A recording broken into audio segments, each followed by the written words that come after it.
All right, here we go. Thank you. So hello, everyone. I'm sure that we'll have a couple more people wandering in. If we haven't met before at one of the DC cosplay events, hi, my name is Lexi Haddad, aka Faces by Lexi on Instagram. I will have my handles in the, I was about to say the description box, in one of the slides in my PowerPoint. I have been doing makeup on myself for God knows how long, and professionally for close to 10 years at this point.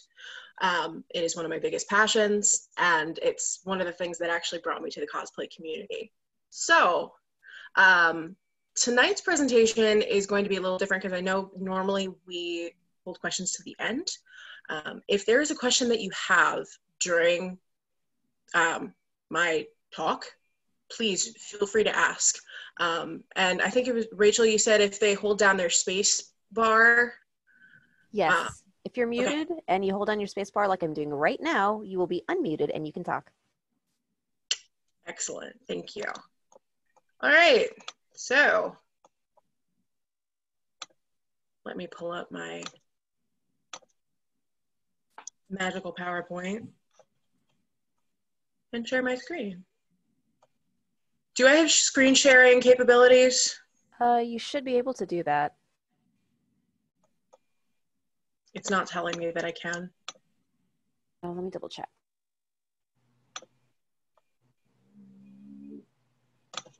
Help, help. Yeah, it should. It's I have it set to where you'll be able to do it. It just reload. Okay, there we go. All right.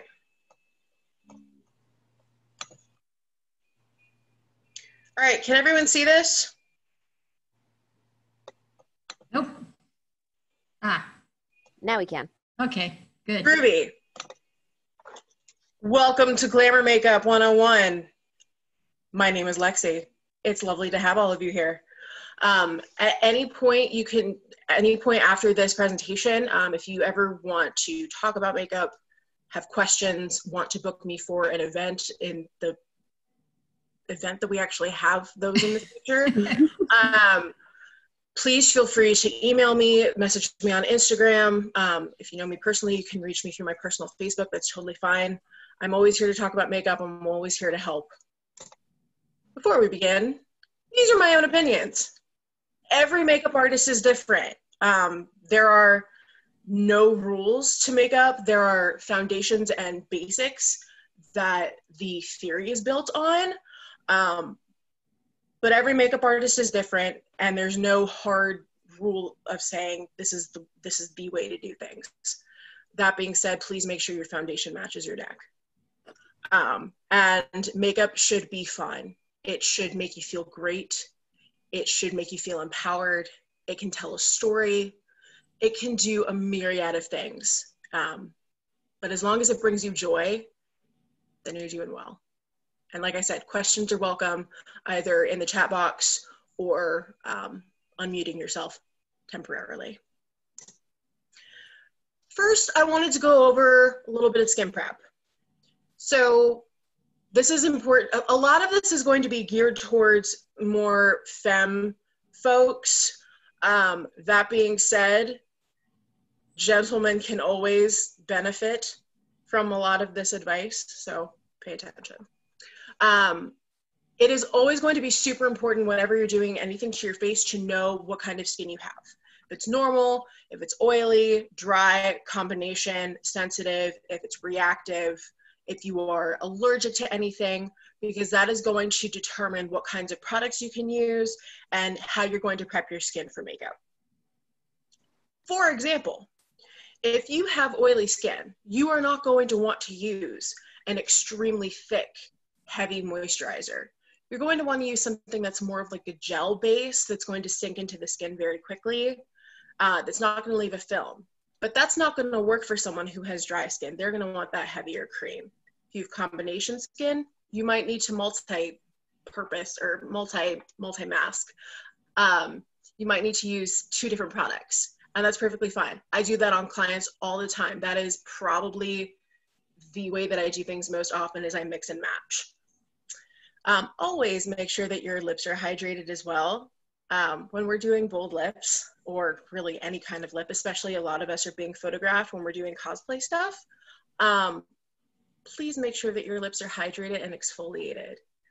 Really quick way to do this, grab your favorite lip balm or even some Vaseline, grab a Q-tip, and just kind of work the Vaseline into your lips, and it will actually get all the dead skin off.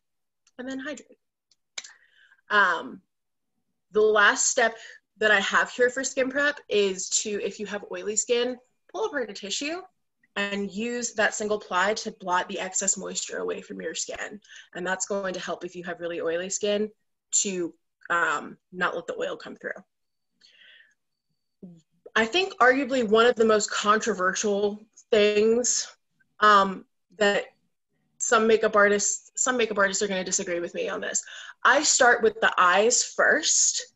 I prep the skin, let the skincare sit, and then I do the eyes first. And the reason for this is because a lot of times with the looks that I do, you'll get fallout, or you'll want to clean up. Fallout is when you have eyeshadow or eyeliner that falls down and it gets all over your face and makes a mess, which is fine because you end up cleaning it up. With that, you can also clean up your eye makeup when you're doing your base makeup afterwards. So that is my reasoning for doing the eyes before the face, but there's no right or wrong way to do this. It's totally up to you. That being said, here are the most common eye shapes. And this is, and I can keep this up for a while. If you want to take a screen grab of it, please feel free. I can also send you this image if you ask me to. Can I interrupt you for 1 second and ask a super stupid question, because I'm Nothing is stupid, my dear. Nothing is stupid. Okay, so I always had oily skin all my life, but like now recently, I think I've got dry skin now. So when I put on like a pressed powder, after a while it tends to flake up. Does that mean your skin is dry, or is that just bad powder? Good question. So is the powder lifting, or is it just kind of like settling? It's like kind of like, it makes it kind of like flakes off a little bit. I use a Besame like pressed powder, and I know, like after a while it kind of like, it's almost like it like pools into my pores. Okay, so what that sounds like is your skin is actually dehydrated, and that's different from dry. Usually people with dehydrated skin have normal to oily skin that just doesn't have enough moisture in it. So it sounds like you're probably not moisturizing enough. So if you use a lighter weight moisturizer and really make sure that that's in there, then use your powder lightly. You should be good to go. It might take a couple of days for that moisture to start building up, but it's probably because that area is dehydrated. Gotcha. Okay, thank you. Of course. So it's really important that you know your eye shape, and that is because I see we have two, and that is because this is going to determine how you do your eyeshadow, your eyeliner. A lot of people determine how they do their brows this way. So if you would like a copy of this, let me know. I can easily send it to you, or you can grab a screenshot. Come on, there we go. Couple things about shadow placement. And remember, keep that image of the different eye shapes in mind. Eye primer is essential. Please, dear God, get yourself an eyeshadow primer. And the reason for this is because without one, your eyeshadows are most likely going to fade, they're going to crease, they're going to be patchy, they're not going to blend, and they're not going to be cute. Cool. If you learn one thing today, please get an eyeshadow primer. Please and thank you. Hold on. I'm looking in the chat box. Do you have any recommendations for eyeshadow primer? Yes. I have been using the Anastasia eyeshadow primer, and I'm really liking that because it kind of evens out the skin tone. A classic is the Urban Decay Primer Potion. And let's see. I also really like MAC paint pots. They are they're a cream that's in a pot, and they are skin toned and a little bit thicker. So they do cover the discoloration on the skin, and they also offer different colors so you can do like quick eyeshadow looks with them. So those are a couple of good ones. Brushes. We're going to talk about brushes because brushes make a difference. If you have really small eyes, do you think you're going to want to use like a bigger, huge brush like this? No. You're going to want to use something that's a lot smaller, a lot more tapered, something that's kind of like this. And I'll go over that. When you're looking at brushes, make sure that you're getting a blending brush and a shader brush. And the reason for this is because if you try blending with your shader brush, if you try blending with a brush like this, it's not going to go well. It's really not going to go well because this is too stiff to actually blend the product. This is good at applying and laying down color, but not blending it. The reverse of that is if you use a brush like this that's really fluffy, you see there's a lot of give to it. If you try to pack on color with this, you're going to be sitting there for an hour because this is not designed to pack on color. This is designed to diffuse product. Again, learning your eye shape is super important. And basically, the way that I see makeup in general is ignore what you're supposed to wear. If you want to wear purple eyeshadow, wear purple eyeshadow. If you have brown eyes and people keep telling you, oh, you're supposed to wear this, wear whatever you want. Yes, there are certain colors according to the color wheel that make certain eye colors pop. But if it's a color that makes you happy and that you feel confident in, wear it. Wear it. I wanted to go back to this for a minute. I might be referencing this quite a bit. With hooded eyes in particular, I want to emphasize, and with monolids, I want to emphasize because a lot of people think that these kinds of eye shapes, especially as we get older, can't use shimmery eyeshadows. This is false. Anybody can use a shimmer eyeshadow. Anybody. It's all about the placement. The way that I do this on clients who have hooded eyes or monolid eyes or have slightly older eyes is I use that shimmer in the inner corner and on the inner third of the lid to really make the eyes bright and pop. And that makes a huge difference. You still get that little bit of shimmer and shine, but it's not making the eye look smaller and it's not making the crease come down. Any questions so far? Am I moving too fast? I know I'm kind of throwing a lot of information out there. Nope, you're good. A couple comments from the chat box. For moisturizer, drink water. Good tip. Good tip. Aloe vera gel is good for being moisturized also. Let's see. Recommendation for people on a budget to use the NYX primer. Good recommendation. Yes. Yes, actually, and there's a secret weapon that I have that reminds me. So NYX actually does make really good primers. They make this stuff, which is a glitter primer. If I need an eyeshadow color to pop, I put this on and pack the eyeshadow right on top of it. If you have bright colors, you want this in your life. It's like $8. It's awesome. I highly recommend this. Is that a primer for glitter eyeshadow or is it a primer with glitter in it? It is a primer for glitters. I'll show you what it looks like. It just comes out like a slightly nude, clear shade. Blends into nothing, but it gets tacky. So you want to work quickly with it, but when you pat a shadow on top of this, it glows for the gods. It's wonderful. I love it. Also, the aloe vera, I would be a little hesitant because using pure aloe vera can sometimes irritate the skin because it is such a strong plant. Aloe vera is very good for the skin when it's used in combination with other ingredients. But if it's working for you, go for it.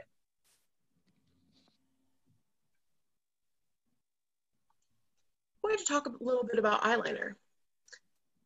We've probably seen a bunch of different eyeliners. They come in gels, pencils, liquids, creams, cake liners. You can use eyeshadow as eyeliner. They come in all sorts of colors. They come in some really weird packaging now. I saw one that was like a pizza roller. That was a big thing a while ago.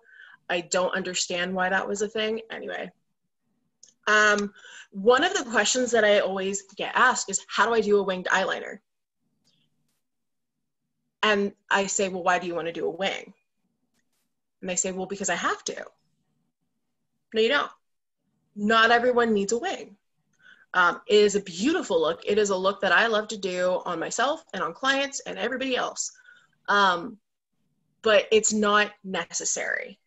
That said, the easiest way to go about doing a wing, I'm just going to use the handle of your brush. Use the handle of your brush. Place the handle right over your pupil. So if you're looking straight in the mirror, this is going to be a little creepy. Sorry, y'all. So you're looking straight in the mirror. You're going to angle it to the outer corner of your eye. And wherever that brush ends up, that's where you're going to want to draw a line coming out from your lower lash line. The problem with winged eyeliner gone bad is that it can make the eyes appear really far apart, or it can make them look droopy. The whole point of a wing is to lift the eye. So just keep that in mind. If you are looking for something that is a little less harsh than a wing, I'm going to have a bunch of examples of different eyeliners in the next slide. If you want something that's a little bit softer, use an eyeshadow on an angled brush instead. This is going to be easier to maneuver because it's softer and it's not going to be as harsh. You can use different colors, and you can also blend it out so that it's super soft and diffused. I wanted to talk about tight lining, which is a technique that I love, and I don't think enough people know about it. Tight lining, and I won't do it because it freaks people out. Tight lining is when you line the inner rim of your upper lash line. So when a lot of us were in middle school, I did not do this, but I know so many people who did. A lot of people did the black eyeliner just on the bottom, on the inner rims. The tight line is the upper version of that. And the reason I love this technique is because it is invisible and makes your eyelashes appear thicker. So if you want the look of thicker lashes, but you don't like wearing a ton of makeup, or you are trying to get the no makeup look, tight lining is a beautiful way to go about this. It's also great when you have a really dramatic eye on and you don't want any skin tone coming through. Because sometimes if you're doing like a really dark and heavy smoky eye, it can, you have a little patch of skin coming through, it sticks out like a sore thumb. For softer textures and colors, again, you can use eyeshadows and powders. I use a lot of brown and gray eyeliner instead of black. They are softer, they are more flattering, they are less harsh. I also use navy blue and kind of eggplant colors, kind of those jewel tones. A lot of these shades are much softer and more forgiving than black. Don't get me wrong, I love black eyeliner. It's what I personally wear the most, but not everybody wants that look. And if you want something that's a lot softer, easy to manipulate, and just gives you a softer everyday look, go for brown, gray, plum, olive, something like that. At the same time, if you want to have fun with your makeup and you're trying to figure out a new look, one of the easiest ways to do that is with your eyeliner.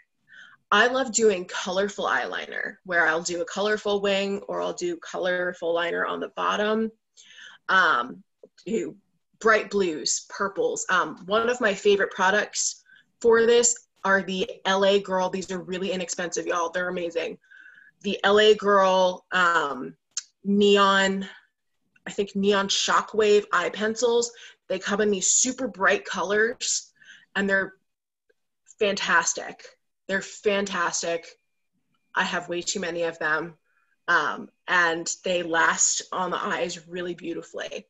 So if you want to pick something up that's on a budget so that you don't break the bank with a new kind of experiment, try those.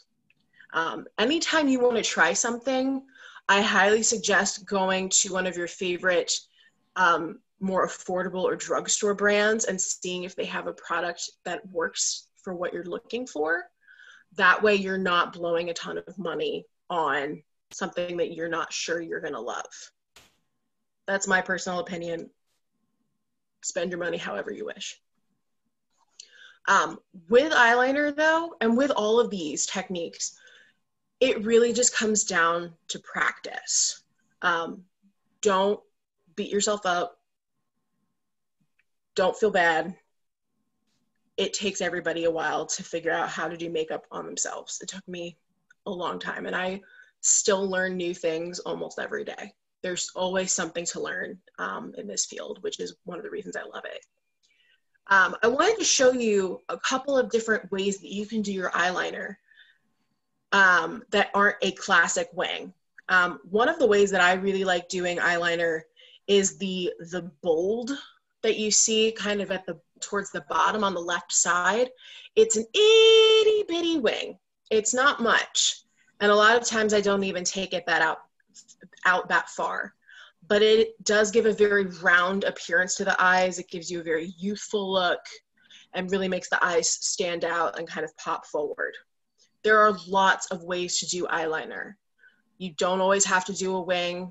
You can do one of my favorites, which is a graphic liner where you have a wing and then it comes into the crease. It's really popular on the runway right now. It's always been a super easy, super high fashion trend to just kind of pull out if you want to do something edgy and fun. You can always layer glitter on top of your eyeliner.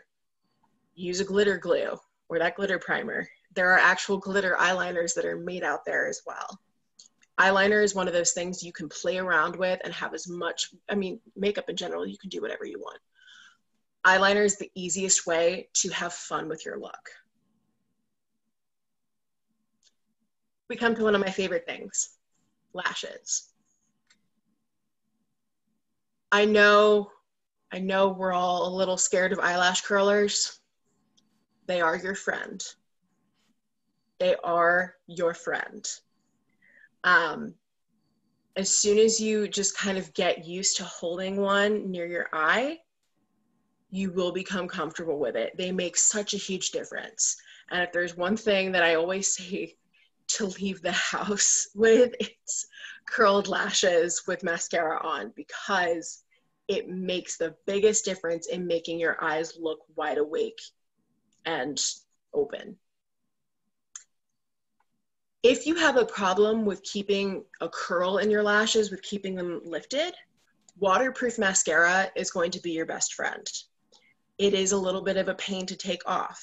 However, if you are looking for something that's going to last all day, that is going to not smudge, budge, run, anything like that, and is going to keep your curl, waterproof mascara. I often use waterproof mascara kind of as a primer for other mascaras to go on top of it.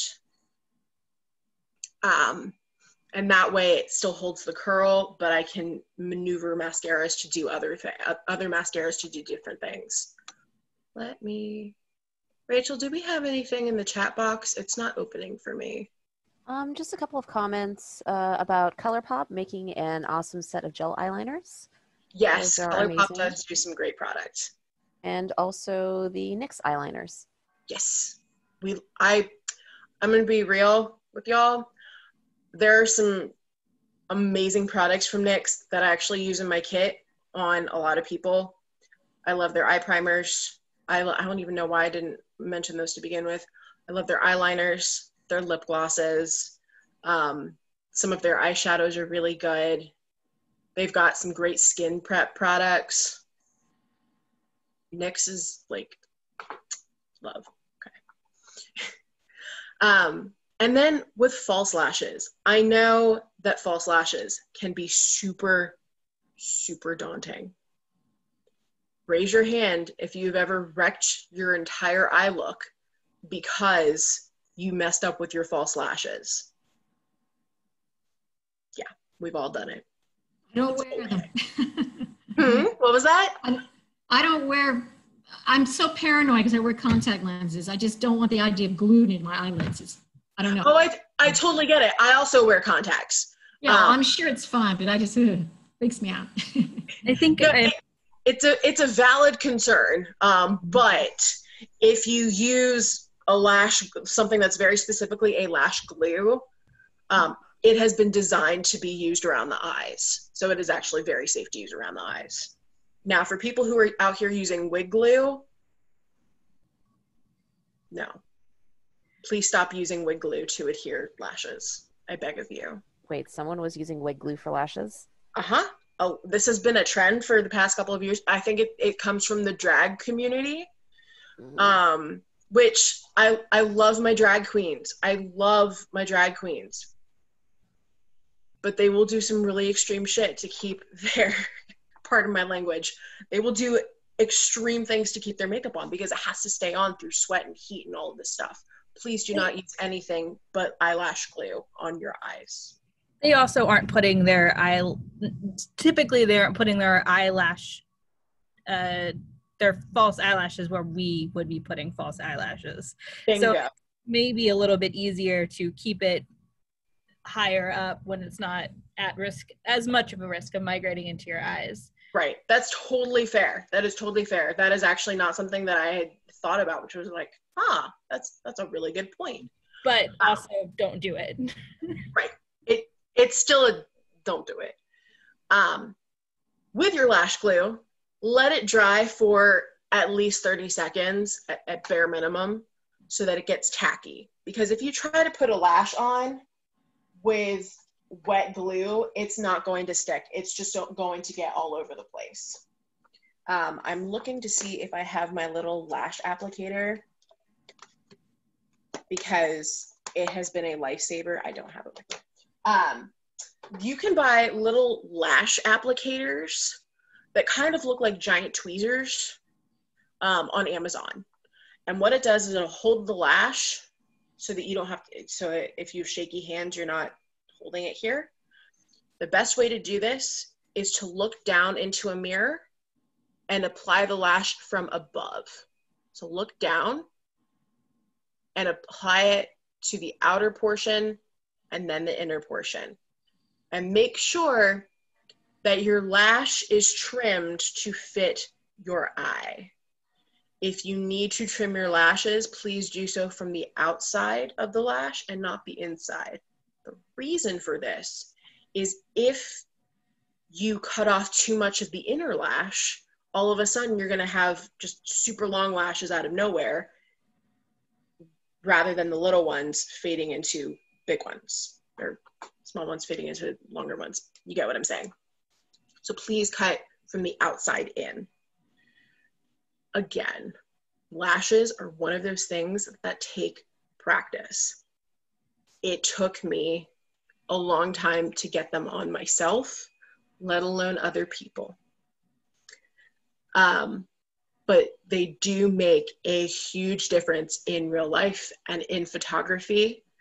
If you want to take your makeup game up to another level, lashes are a great way to do that. They really enhance your eye look. They bring more life to a character a lot of times, especially if you're doing like a really dark, kind of glamorous, evil character, which those are the characters I do a lot of, lashes make a massive difference.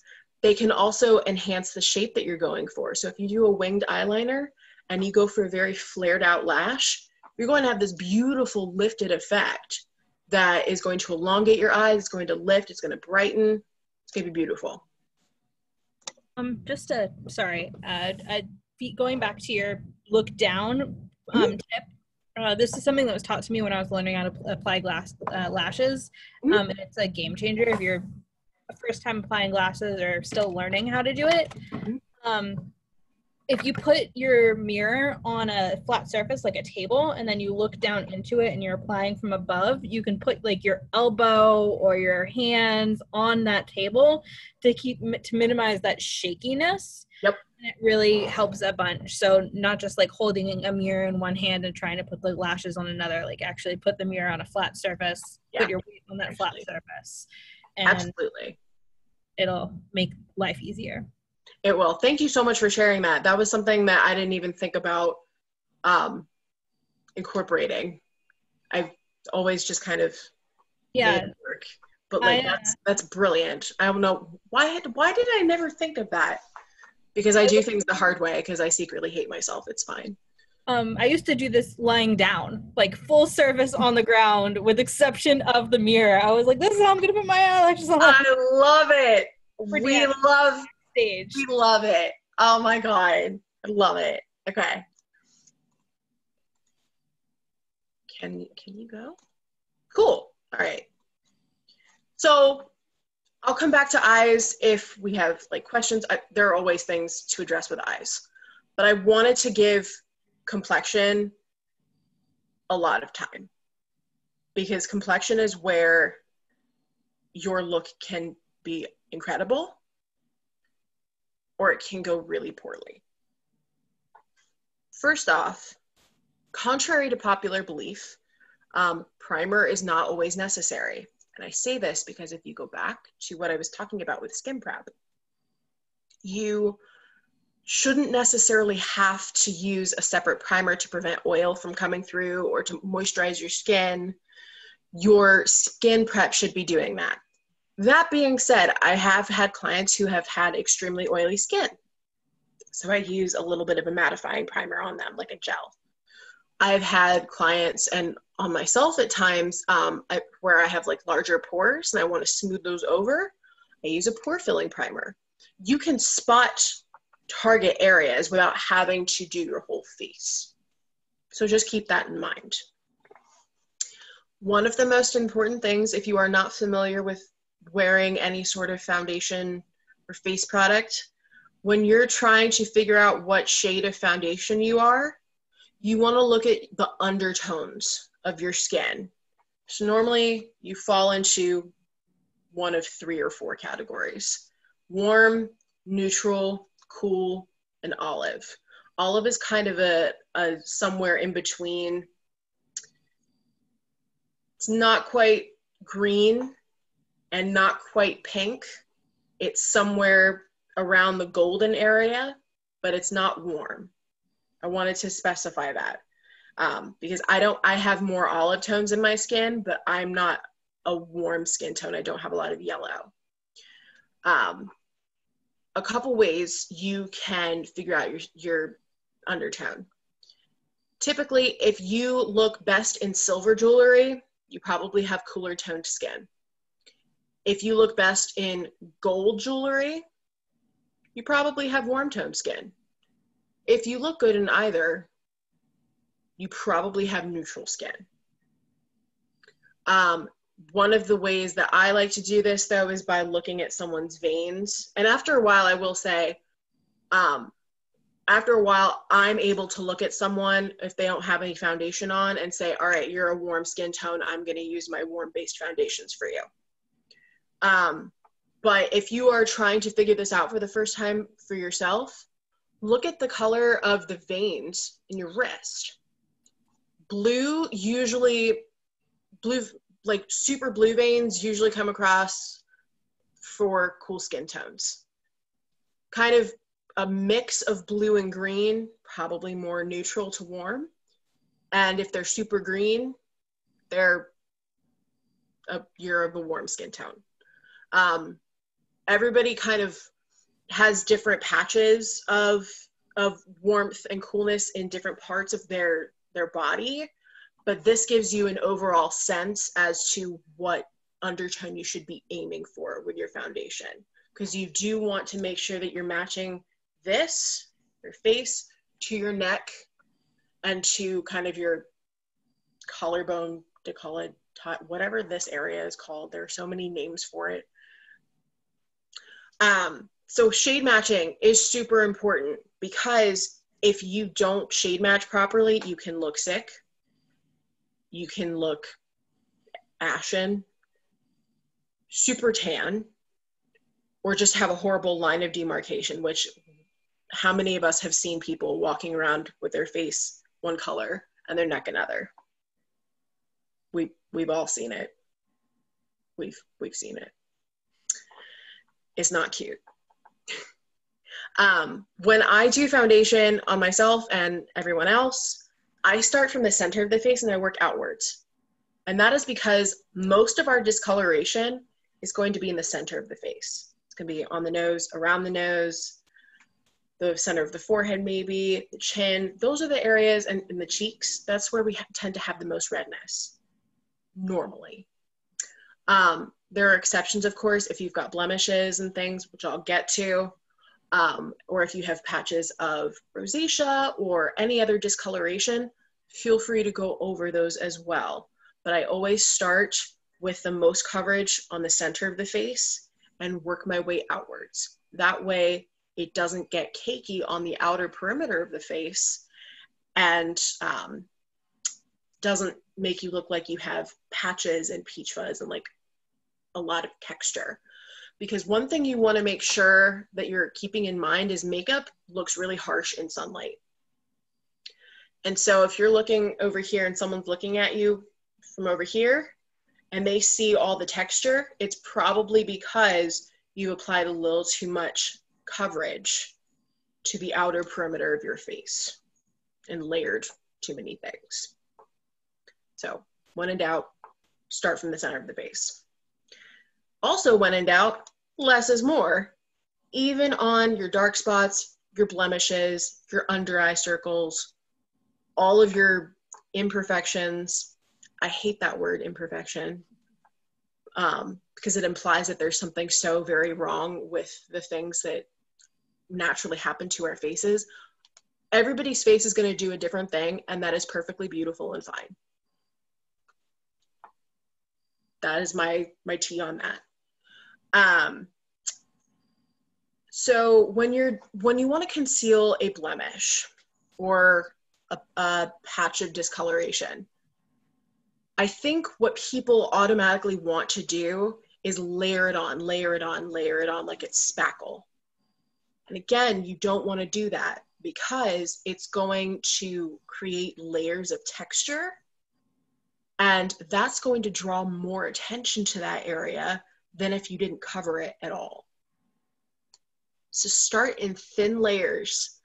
What I typically do is I use a light coverage foundation, light to medium coverage foundation all over the skin. And then I go in with a full coverage concealer on the areas that need it. That way I'm building the levels of coverage so that the areas of the skin that are nice and bright and happy can shine through and be very skin-like. And the areas that my client, or if it's my own face, the areas that I want to minimize, I can do that with a fuller coverage product. One of the ways that I like to make sure that I'm concealing blemishes is I will get a little brush. I like using brushes that look kind of like this. These are synthetic brushes, and what that means is these are not real animal hair. Synthetic brushes hold on to cream and liquid products much better than natural hair brushes. So if you're using liquid foundation, concealer, at any liquid or cream product, you're going to want to use a synthetic brush over a natural hair brush. Also, synthetic brushes are usually easier to find for a less expensive price point. That is just a bonus. I use all synthetic brushes in my kit because they are the most versatile.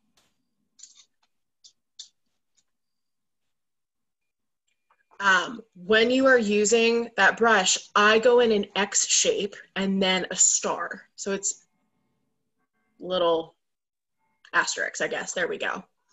And that way I'm getting the skin from all different angles. And then I blend the edges out that way. I found that that is the easiest and the quickest way to cover a blemish without layering on product, without drawing attention to it, and still making it blend seamlessly into the skin. I want to talk about powder. I will come back to concealer when we get into contouring and highlighting. We all know it's coming. Use your powder sparingly. Powder is wonderful. It locks our makeup in. It gives us a nice polished, smooth, matte look. It's great. But baking is a technique that is used by drag queens where an excess amount of powder is applied to highlight and absorb oil in certain areas. Baking is not meant to be used on an everyday basis. If I bake my under eyes, I look like I haven't slept in 3 years. It's not cute. It looks great in pictures for about 5 minutes, and that's it. So please don't bake unless you love the super bright look. Give it a shot. But I highly suggest steering away from baking because it can emphasize so much texture. It's not for everyone. Some people really like it if they have like really smooth, poreless, flawless skin. Awesome. I'm amazed that you can do that technique and you don't look crinkled. That's amazing. I just don't think that it works for everyday purposes, for special event purposes, but that is my opinion. If you have very oily skin, however, a trick that I like to use with powder is actually using a light dusting of powder before foundation. So over your moisturizer, but under your foundation. It's a very thin layer, really buffed into the skin, and that will also keep the oils at bay from breaking through and disrupting your foundation. Little trick. Especially if you have a really oily nose, if you pat a little bit of powder in and then buff the excess out, really, really helps. So we've come to one of the most fun parts of makeup for a lot of people, and that's... Hang on real quick. We did have a question from the group. Yes. Going back to lashes, what's the verdict on bottom lashes? So I don't use bottom lashes on myself or on clients. I think that they could be really cool for special effects, and for, like if you're doing a doll or a something that's very specialized, a very specialized character, or drag, I think they can work. It's just not my personal style, but there's nothing wrong with them. Does that answer your question? No. Yes, answers my question. Thank you. Okay. So contour and highlight. The thing that you want to remember is that contouring is going to make your features recede, makes them go back. Highlighting brings them forward. I have my ring light here. So you can see that there are areas of my face that the light is hitting. Center of my forehead, my nose, my chin, under my eyes, and onto my cheekbones. You can see that there are areas that, the kind of right under here, this jaw area, this jawline, there we go. you can see that there are areas that are kind of naturally receding from the light. Cheekbones, sides of the nose, kind of into the crease of the eye, right under the lip, the jawline, it naturally recedes. So when you want to correct a uneven nose, because some people will have a bump on the side of the nose, or they've broken their nose and their bridge is off center, whatever. You'll want to use a contour powder or a contour cream, whatever you prefer, and that will help to make the imperfection recede. A very common thing that has been around for the past several years, and it's because of Kim Kardashian and her makeup artist, has been the extreme highlighting under the eyes and in the center of the face. And it's, with very full coverage, bright concealer, and lots of it. And it's a beautiful look in photography, but it's a lot to work with to still make it look like skin. I have used it as a technique before, specifically for photo shoots, and it does photograph in a lovely fashion. If you're looking for more everyday wear, I would not use nearly as much. Instead of doing your highlighting with concealer in this huge triangle area, I would do, and this is what I do for myself and for clients, I do right on the darkness and right at the outer corner. And what I do is I blend those areas out until there's no line left. And you can always add more coverage. You can't take away though. So that's why I always say less is more. You can build up. Applying it in the outer corner also helps you to clean up your eyeshadow shape if you wanted to have a softer blend, or clean up your eyeliner, whatever you so choose.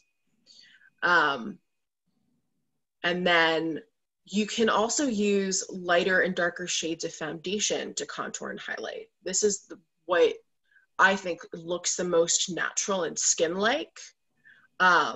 Especially if you have a foundation that you really like and you're not sure how to contour and highlight, I would suggest getting that foundation in a shade that's two to three shades lighter than your skin tone.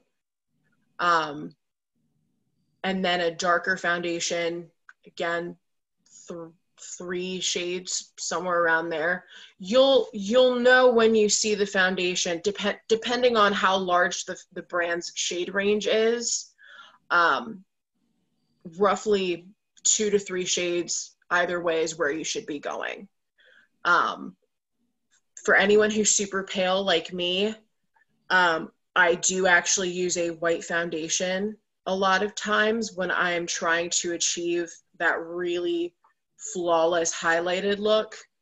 It is an extreme look, but if you do have very fair skin and you already have a hard time like me finding a lot of foundations that match you, I highly suggest having a white foundation on hand to mix with other things or to use as a highlight. It is a super duper awesome little secret weapon.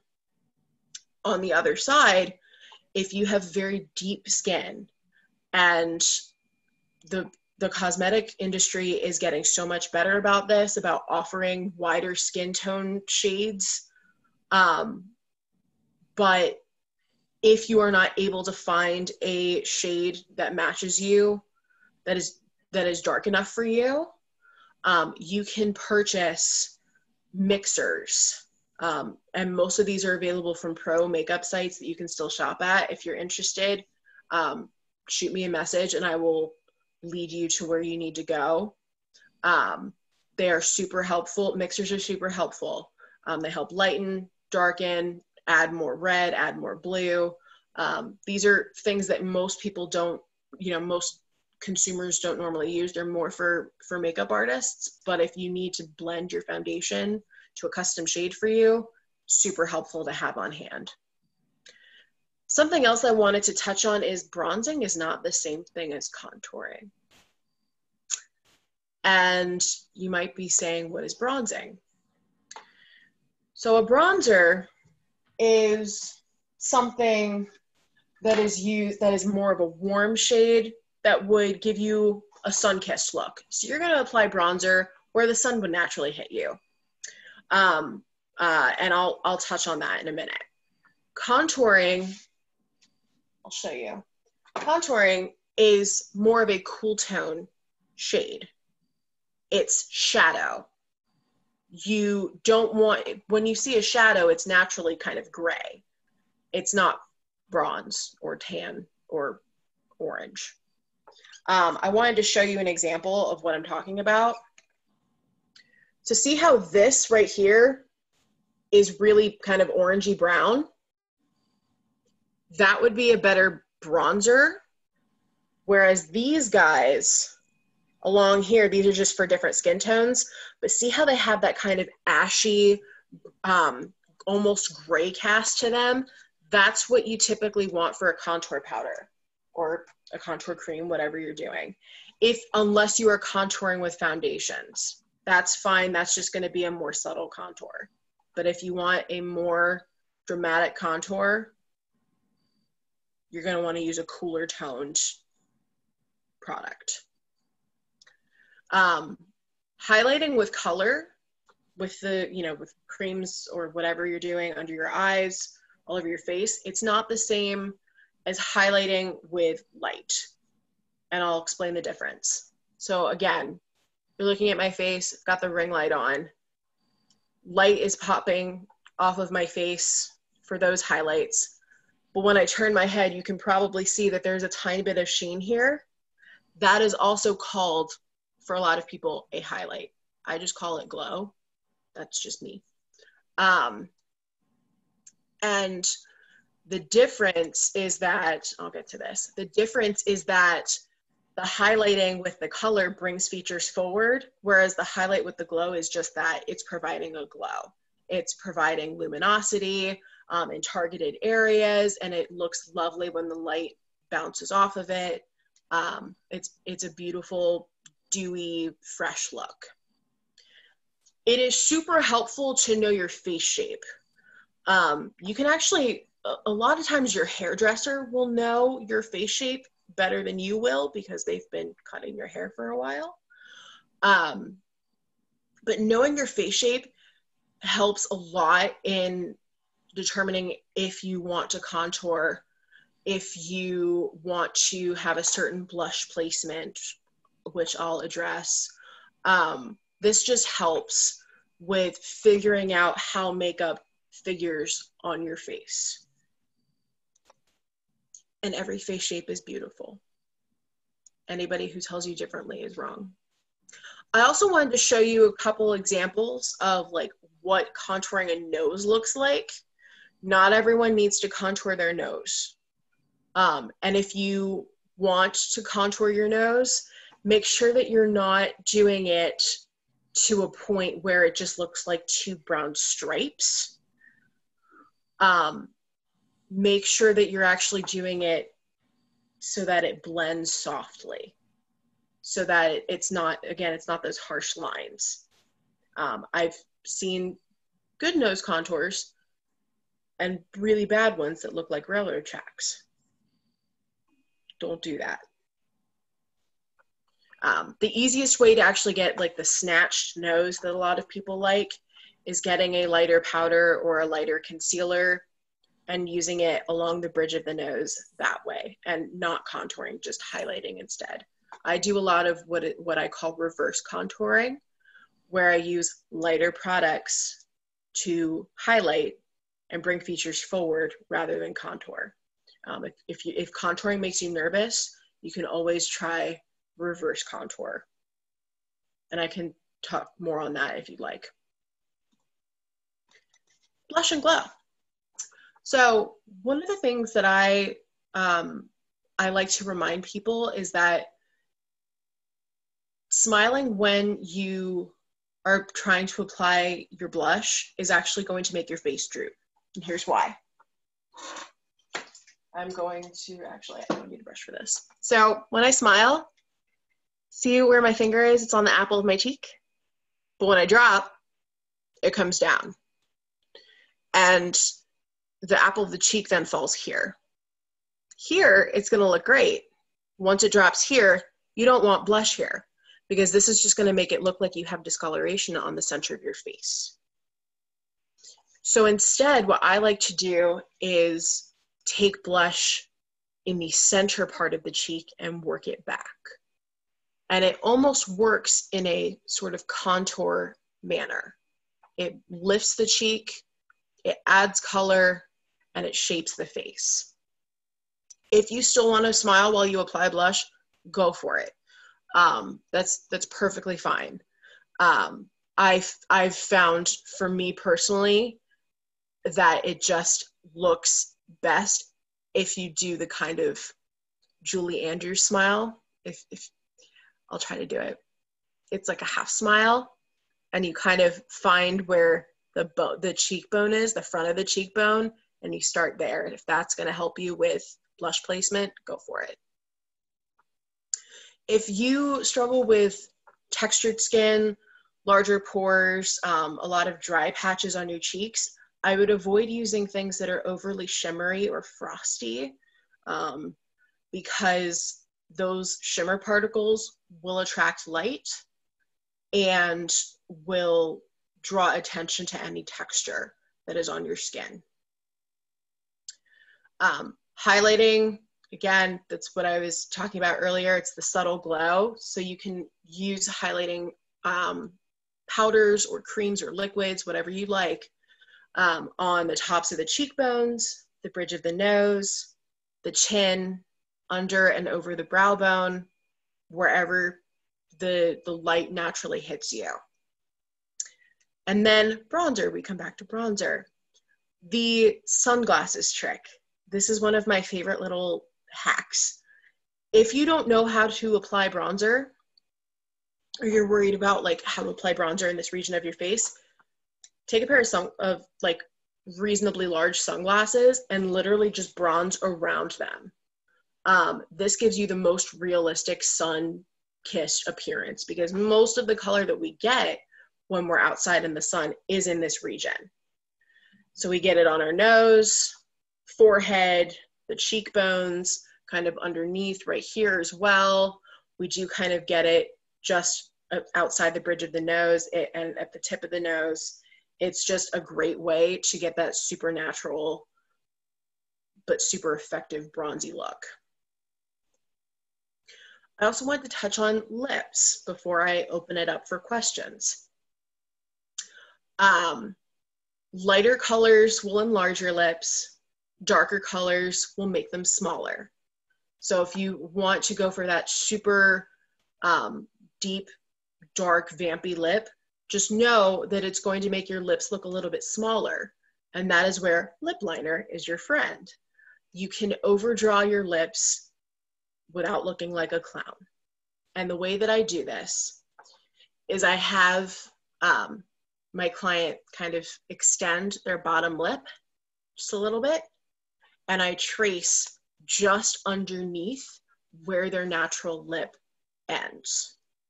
So it's just outside of that. It's not a crazy, like, whoa, you have fillers in your lips, but it is enough to where it makes the lip look fuller. The other thing that I'll do for the top lip is I'll connect the Cupid's bow together. I can kind of expand on that, and I can try to do it on camera if you're confused about what I'm talking about. But lip liner is not a dangerous thing. I know a lot of us think that lip liner was a thing in the 90s with the brown lip liner just on the outside of the lips and then just nothing on the inside. Lip liner has come a long way, I promise. A lot of days especially If you're looking for something that's truly transfer proof in the mask era, a lip liner is actually going to be way better than any sort of lipstick because they are so dry normally. They stay exactly where they're supposed to because they're designed to shape the lips and stay put and keep lipstick from bleeding. Lip color is also one of the easiest ways to play with your look. I talked about eyeliner a lot earlier, but lips are also one of the easiest ways to play around with your look. If you want to make a really bold statement, go for a red lip or a bright pink or a purple. I personally love purple lipstick, or a black or an unconventional color like a blue. If you are feeling more of an everyday vibe, mauves and peaches are lovely as well. It all depends on the undertones of your skin and what color you're going for. If you have very cool toned skin, you're probably not going to want to wear a really warm toned orangey based lipstick because it's going to make your teeth look a little bit yellow. And the reverse is true if you have kind of warm toned skin and you wear a very cool toned lipstick. I'm thinking very specifically of, I remember a friend of mine was confused as to why her teeth looked yellow, and she has very gold skin. I said, well, what lipstick are you wearing? And she pulled out the most baby pink lipstick I've ever seen in my life. And that was why her teeth were looking yellow. It was too cool toned for her. So we moved to a mid-tone pink instead. Undertones determine a lot of not only your foundation, but also what colors you can play with. Of course, you can play with any kind of color, lips, cheeks, eyes, whatever. Certain things are going to be a little more flattering than others. And again, keep your lips hydrated because having a bold lip on dehydrated, kind of like, I hate using this word, crusty lips, is like, it's not great. I was there once and I regret it. That is, oh, and I wanted to say, if you are looking for a transfer proof product other than a lip liner in this mask era, a liquid lipstick probably is going to be your best bet. They are not the most comfortable, but if you are doing a photo shoot, if cons ever become a thing again, and you're out for over 12 hours on the con floor, a liquid lipstick is going to be your best bet. That is what I use for all of my personal cosplays, for whenever I'm performing in theater, whenever I'm doing any sort of extended time activity. That's what I'm going to be wearing. Are there any questions? I'm going to open the chat box. Just a comment about, for stage makeup, we would do lip liner, under lipstick, preferably liquid lip, and sometimes top it with something moisturizing and it'll last 12 plus hours in meals without too much touch-ups. Yep, that's correct. ColourPop makes great liquid lips, and so does NYX. Yes. I really like the Stila ones as well. There's a red liquid lip from Stila that is the best red I've found. It is the most pure, true red. It's beautiful. But yeah, NYX does some great ones. I love ColourPop. What a great little budget-friendly brand. And if you'd like some brand recommendations as well, I have recommendations from the more affordable side to the more mid to high end and pro range. I'm not brand loyal. I use products that work rather than one specific brand. And that's how I find makeup works best, is when you mix and match. Some brands are better at certain products than others. So that's just how that goes. Okay, there was another comment saying I use Lime Crime for every con and photo shoot. I've heard Lime Crime does great liquid lipsticks. They have some really pretty, like, gray taupey ones that look really pretty. I love a gray taupe lip. I love their purple. And also an agreement about the Stila Red. I think it's called Beso. I want to say it's called Beso. It's beautiful. If you are looking for a red lip and would like to treat yourself, Stila Beso. And it comes in a mini. I believe it does come in a mini. Don't have to get a full thing because I often don't use all my makeup before it like is probably time to throw away. Yep. And I typically will buy that one in the mini because yeah. Yep. I remember when I got mine, they didn't have a mini of it yet because they were only doing minis of like the normal colors, the nude colors. And I was waiting and waiting and waiting, and I needed the red for an event. And then 2 weeks later, they released the red in a mini, and I was really not happy. But now I have a full-size red liquid lipstick, and it's fine. I'll never use the whole thing, but it's fine. So a couple of finishing touches that I also wanted to mention. I know setting spray has kind of become this huge thing. I do believe that setting spray is awesome. I just want to caution you that most have a very high content of alcohol, and alcohol can be very, very drying to the skin. So if you are going to use a setting spray, try not to use it every day. Otherwise, it is going to dry your skin out significantly. Setting sprays are also great because if you've applied too much powder, they can kind of diffuse the look of the powder products and kind of meld everything into one seamless blend. And then a little I'm trying to think of like my favorite little tricks that I use. If you're looking for a way to make your makeup look a little more monochromatic or a little bit more seamless, one of the things that I do is I actually take the blush and the bronzer that I've used on myself or my client, and I use it on the eyes, either with eyeshadow or without. I'll just use it through the crease, and it kind of warms it up and it ties the look together, and I'll use a similar tone on the lips. That's a really pretty, really soft, but still very elegant, very put together look. You can do it with eyeliner, without eyeliner, and some mascara. And it's great. I also just realized I did not touch on brows. Please do not over tweeze your brows. Please. Put down the tweezers, step away from the magnified mirror. Your brows are beautiful. I find that the softest way of filling in your brows is by using a brow powder or an eyeshadow on an angled brush and kind of brushing that through. Of course, you can't, so I'm gonna be real with y'all, my eyebrows, most of this is drawn on because someone really screwed up my eyebrows years ago, and I have to draw a lot of this on.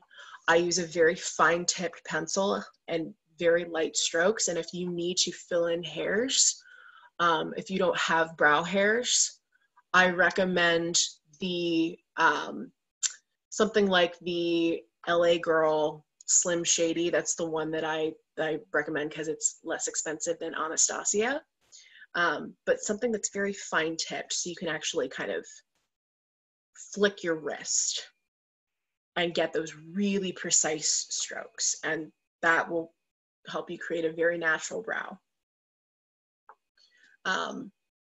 Try not to go too dark with your brows, unless that is a very big statement that you're going for. Go for it. Go all out. The reason I say try not to go too dark is because sometimes it can make the face look a little bit heavy when you may not even have much else on. So that's a personal preference. It's all up to you. I'm opening this up for questions. I know I just threw a lot at you. So if you'd like me to elaborate on anything, if there were things that I didn't touch on that you'd like me to talk about, I'm happy to elaborate. If there were 3 products that you would say that are absolutely necessary in your makeup routine, what would they be? Oh, okay. Mascara. For me personally, eyebrow pencil or powder, whatever my shtick of the moment is, and probably concealer. Yeah, probably concealer. Yes, I'm going to go with that. Mascara, brows, concealer. Cool. How dare you ask me such a question? That's like the hardest question for any MUA to answer. And like the answers are always, well, with the exception of mascara, the answers are always different. Yep. Yeah. I've seen people who have like the most beautiful eyebrows who are like, I don't touch my eyebrows. And I'm like, that's wonderful for you. I'm so envious because they can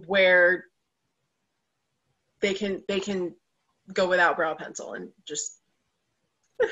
I was a teenager in the 90s, so that ship has sailed. Bless you. I'm so sorry. But see, you actually have really nice eyebrows. That's what's funny. Thank you. They're fake. They're drawn on. See? There we go. There we go. A lot of eyebrows that you see are drawn on because society used to tell us that we shouldn't have eyebrows. And now, what is the big trend? Really full, bushy eyebrows. So glad I was too afraid of the pain of plucking my eyebrows in the 90s. I'm the only person I know that saved my eyebrows. I lost all of mine, so. So forgive me for being ignorant. So it becomes permanent if you do a lot of. Yeah, if you over pluck, yeah. Over time, it becomes, it doesn't grow back. Oh, okay. Yeah. Because with things like waxing and tweezing, you're removing hair from the follicle, like you're removing it from the root. And so the more times you damage the follicle, it will eventually just stop growing back. It takes a couple of times, but once you eventually damage it enough, it'll just die. So, it's a really good question, because a lot of people were like, there was a myth that went around with if you pluck your eyebrows, they'll grow back thicker and faster. No, at least not in any experience that I've seen or in any experience that anyone that I know has seen. That would be a scientific miracle, I think. I had a question. When it comes to eyeliner, can you hear me? Uh-huh. It drives me crazy because if I don't have my contacts in, I mean, I have to get like so close to the mirror. If I do put them in, I use monovision. So one eye I can't see. I have a heck of a time that the eyeliner is too high up. It's not on my lid line because I can't see what I'm doing. I mean, whether they're in or out, it's very frustrating to me. I don't know what the answer is to that. It's because you get older like I am and you can't see. That is fair. That is totally fair. I mean, you can't see too close, and then I can't see through one eye because I'm a reading eye and a faraway eye with my contacts. Right. So I'm sorry, go ahead.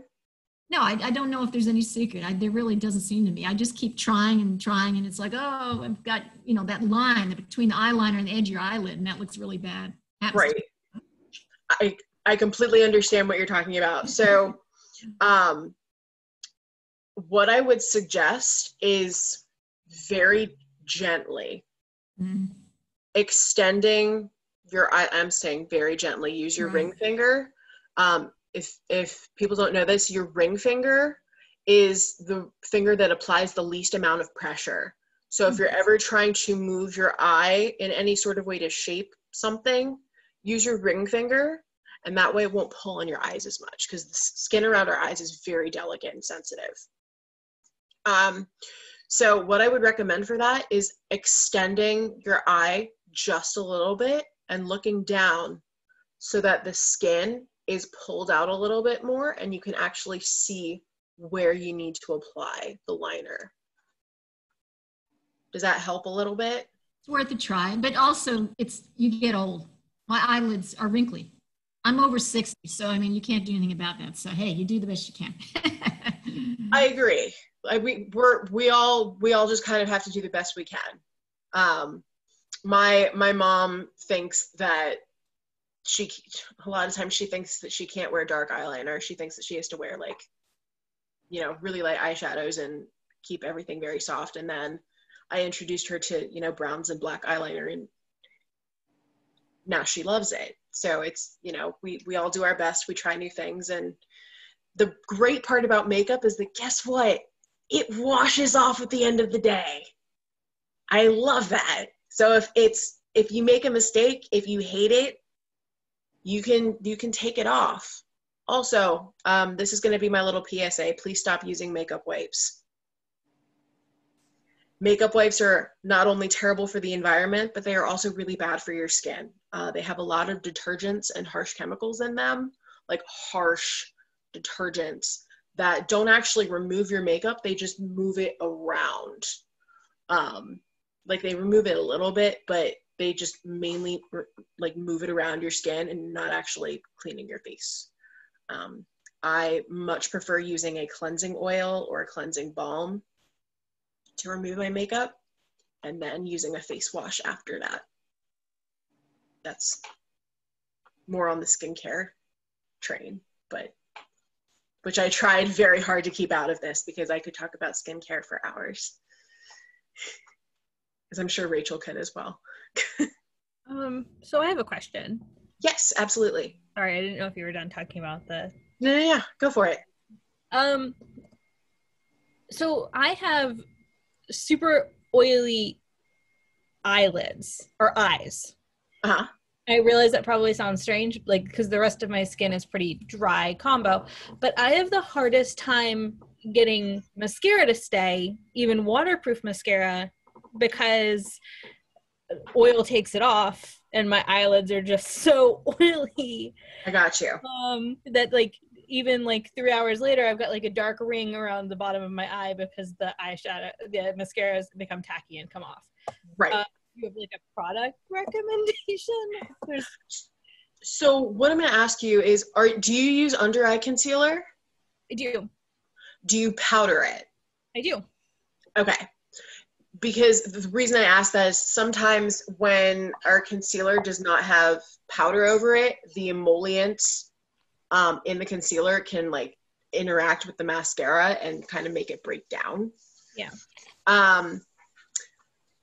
Let's see. One of the most foolproof ways I think that mascara can really stay in place is if you actually use a tubing mascara. Okay. Or fiber mascara. I don't know if you're familiar with those. I'm not. So I think there's a really popular one, I think from Thrive Cosmetics. I have not personally tried it, but it is a tubing mascara. And what that means is the mascara literally forms little tubes around each eyelash, and the only way that they can come off is with warm water. Okay. So I've tried tubing mascaras in the past. They weren't for me because I didn't like feeling like I was pulling my eyelashes out. You're not, it's just the mascara. But that's definitely an option. They are really good apparently for people who have very watery, very sweaty eyelids and where waterproof is still smudging. Okay. Yeah, my solution is typically wear falsies or not wear mascara. So it's like if I'm going to go to a photo shoot, I'm going to wear a pair of falsies, even if it's like a tough. I think I wore falsies when I did Rick Flag, and I was like, this character would never wear falsies. But if I want mascara, I've got to do this. Exactly. And also false lashes come in so many different styles. You know, they can be super natural or they can be super, super fluffy and big. So any other questions? I have one for you. Yeah. All right, eyeliner, eyeshadow, falsies. What's the right order? The way that I believe it should be done is eyeshadow, eyeliner, false lashes, and then once you have the lashes on, go back over with your eyeliner just to make sure that the band is covered. Sweet, I got that one right. Go me. That's my one for the night.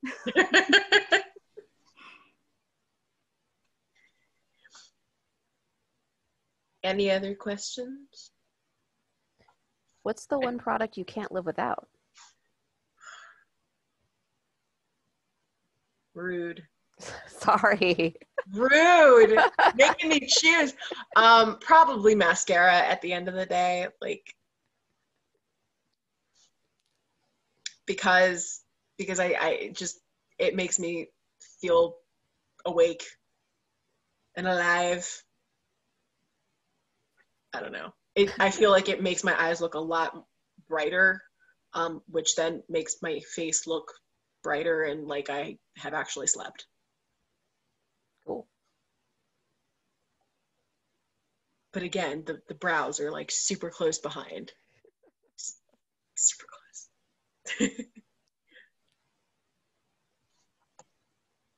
All right. Well, if there aren't any more questions, I'm going to hang around for a little bit longer. So if you have questions you want to ask, feel free to share them in the chat box or unmute yourself. But I want to thank DC Cosplay for asking me to do this. This was super fun for me. I've never done any sort of like workshop like this, so this was really fun for me. Sorry, that was my dog running up.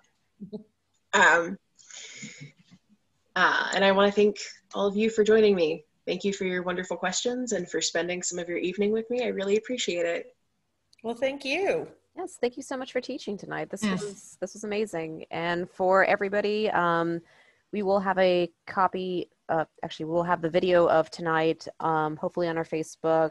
If not tonight, then tomorrow, and then on our YouTube channel. So if others that wanted to attend didn't get a chance to be here tonight, please share the link so that way everyone could enjoy the wonderful knowledge that Lexi shared with us tonight. Awesome. Thank you, Lexi. Like I said, I haven't worn makeup since Katsucon, so because I don't wear makeup at all. It's like no cons, no photo shoots, but this is good. I got to start getting back into practice. Well, the thing that I've been telling my friends is now is the best time to wear makeup because no one's going to see you. So you can play. You can play with all the crazy colors, all the different techniques, all the things that you've ever wanted to try. You can try them because we're not leaving our houses. So, hello, there's another dog. He makes a lot of noise usually. So Maggie and I, one of Maggie Cohen, Maggie's Madness on Instagram, if you for those that don't know who she is, periodically we will do crazy eyeshadow looks and just send each other pictures.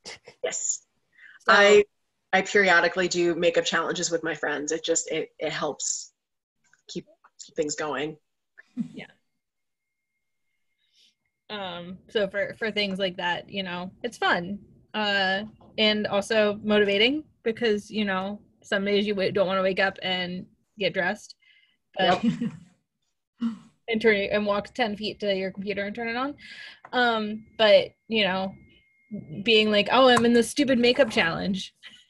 I have to go put makeup on. Now I'm already standing up so I can walk 10 feet to my desk. Yep, that's a big mood. I feel that very deep in my bones.